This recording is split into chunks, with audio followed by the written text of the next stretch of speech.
Oh my goodness, ladies and gentlemen. Our wacky friend Scott Jund is at it again.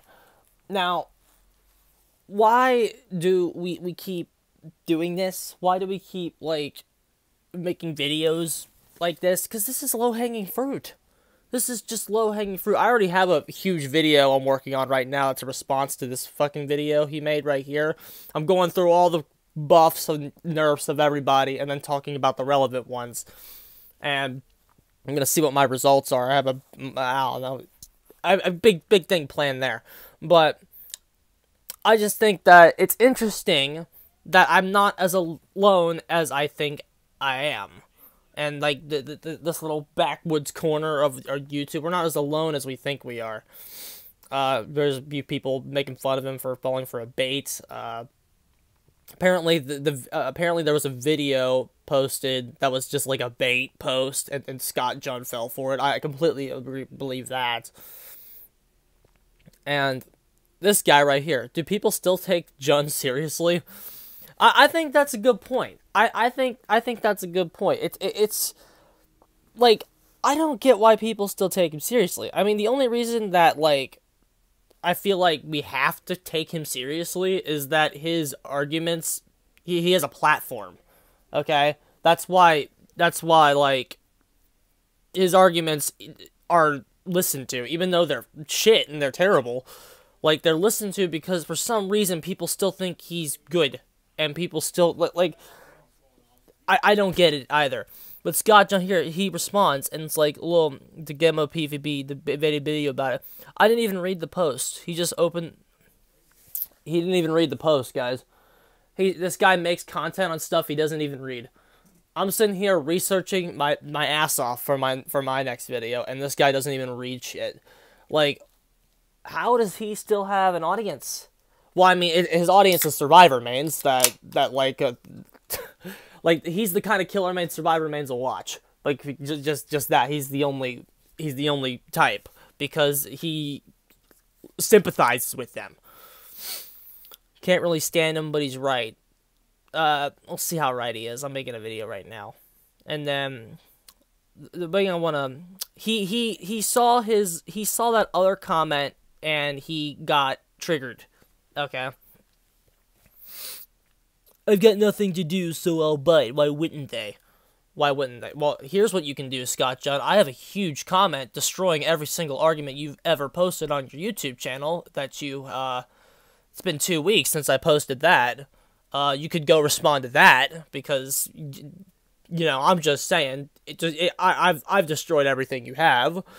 So if you got nothing else to do, please, I have a big comment you could answer. But constantly post bad takes. Like, what specifically? I'm happy to defend anything here. Well, I guess you're not happy to defend anything on YouTube, because I, again, have a huge comment destroying all of your bad takes that you did not defend. So, I guess the forums are a little bit better. There's the demo guy. This guy got banned for some reason. Wonder what he did. I'm looking for the nurse guy. Like, this lukewarm, middle-of-the-road, everyone should be reasonable approach.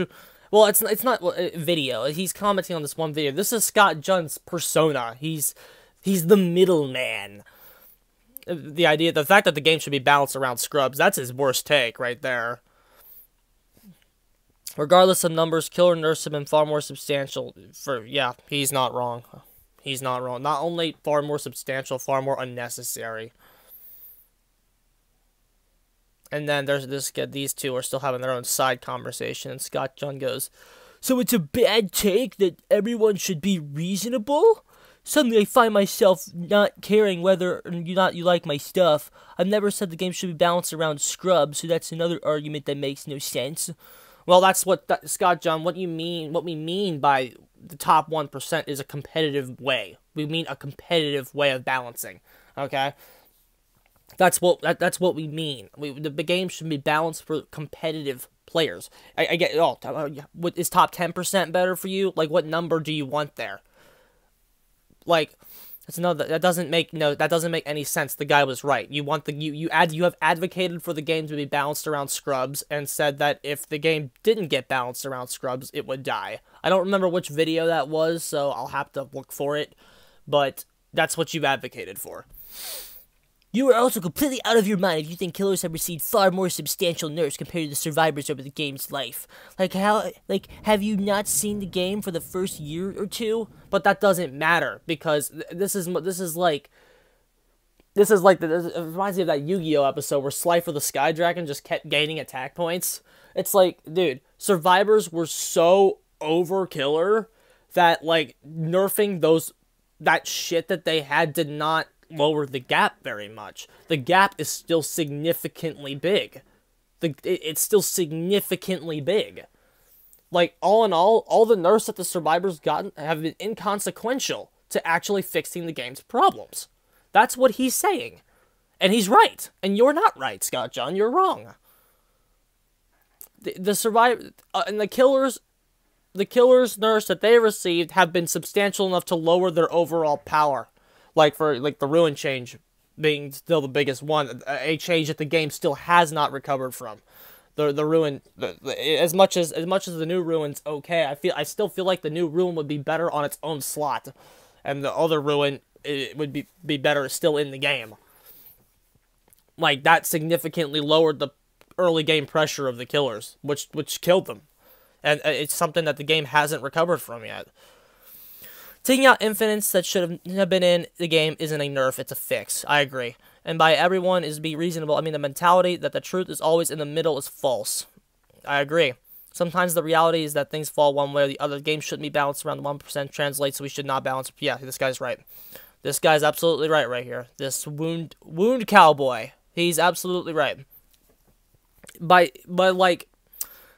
This is why Scott John's approach to the game bothers me. Because everyone, let's just go down the middle. This is not something you go down the middle for, okay? The fact is that if you just went down the middle right now, the game would never get fixed. The game needs massive killer adjustments right now. And the game has needed massive killer adjustments since I started playing, which is late 2018. And the game has always needed massive killer adjustments. The game needs stronger killers in the game. And and I don't get why we shit on the strong killers right now, the ones that we do have. I don't get why we do that as a community. Oh, I guess the survivors do it.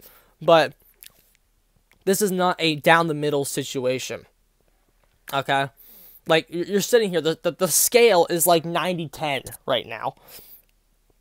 At best. The scale is like 90-10. And then Scott John's looking at this huge scale. It's going, why can't everyone just be reasonable and balance down the middle? Because the scale is 90-10. You clown. The scale is 90-10. We need to get the scale to be 50-50. Once the scale is 50-50, then we can all look down the middle and see. But like right now, the scale is 90-10. I don't know how you do not campaign for 115 to be viable against Solo Swift. Because then we can nerf Spirit, which is what you've proclaiming we should be doing for months. I don't get it. And then more nerfs than killer. Can't confirm or deny that yet. I'm not discussing anything with Troll. Scott John says, holy bad word. I have never seen so many twisting words to suit a terrible argument in my life. Now, this is what Scott John does. Okay. Scott John rarely makes genuine attempts to, like, fight people. He doesn't. Okay. He doesn't make any genuine attempt to actually fight with people. Like, he doesn't actually have any grounds to stick for his opinion on. He gave me a paragraph, and that was the most I got from him.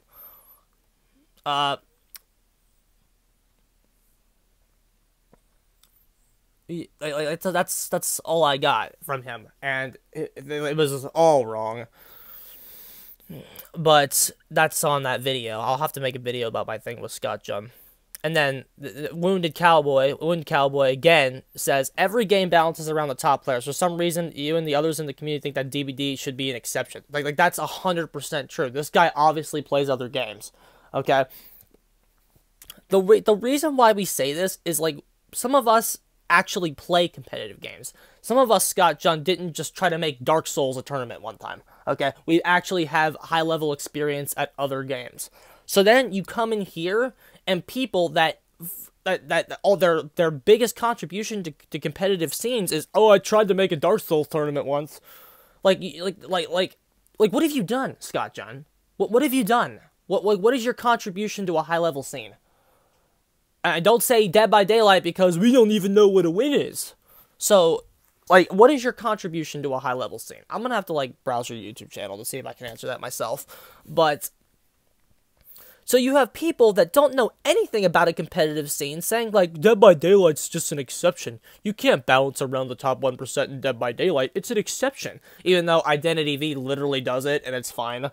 I still don't get that either. Identity V is just a walking slap in the face to everyone that says Dead by Daylight can't be balanced around the top 1%. Because Identity V is doing it, and the game hasn't died, and it has a competitive scene that's thriving. So, if anything, that's just... Also, when Dead by Daylight did balance around the top 1% and nerf the God Loops, 25,000 players came back to the game. How does that support your idea of competitive balancing equals the game dying? If anything, a competitive balance change saves the game and makes players come back. Can you really truly not understand what would happen if the game were balanced towards tournament teams only? Really? Really? Like, he's accepting his own argument as a given and not even, like, proclaiming it. Like, this is bad debating.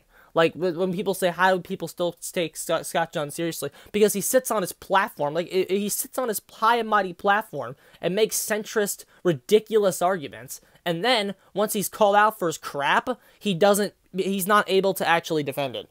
His arguments are always, like, accepting his own position as a given first. And that's not good debating, okay? And then this is his last post. He stops answering the thread. I believe Cowboy says something else. Let's go ahead and check what Cowboy says. Yeah. If Dead Hard DS and BT were removed, Joe Blow and his friends' death rates would be nearly identical. The reality is that most people are bad at the game, which is why kill rates are so high. Only the best players exploit these perks and make them broken. I don't agree with that. I don't agree that it takes 1% of players to, like, use Borrowed Time, Die Hard, and DS. I don't. Those perks are brainless. Okay, I can use those perks, and I'm not a top tier survivor. Those perks contribute to a massive balance problem without it being in the top 1%. Okay, those perks can make bad survivors much better survivors. So I think if you take those out, the death rates would still be nearly identical. I do agree with that, but I still think, like, it takes more than it doesn't take a top 1% player to abuse those perks. But that's what I mean with Scott John. The man is clueless. He's gone. And he will not defend his point. He won't defend his point, bro. He dude, I've always wanted to challenge Scott John to a live debate. Like, just a live debate. But like I've never had the sub count for it. Like, if I ever get like even 5K, 10K subs, I'll throw out the challenge. But I've always wanted to debate him because in a live debate he would crumble. I absolutely 100% mean that, because he's not going to have any answers for anything that we throw out, because he never has. He never has in his life. He just accepts his own position as a given, which is horrible debating. Okay. Now, I have more content I'm producing on this video, because his video really pissed me off, and it wasn't even one of his worst videos. It just, like, I don't want to say pissed me off, I guess that was a strong word, but, like, it made me curious to go through and make a point about behaviors balancing changes. But overall, I'm happy that we're not alone here. Like, that's what I'm happy about. I'm happy that we do not seem to be alone on this guy. There are more people out there that are starting to understand that this guy doesn't know anything. And hopefully he will stop. I just don't get when this man gets it right, he gets it right, guys. But like, I don't know. I just think he's a clown, and like his every video he makes it's getting worse and worse and worse. I think he had like 2 videos I liked last year. The rest of them were just garbage. Okay, I'm leaving. I'm getting the hell out of here.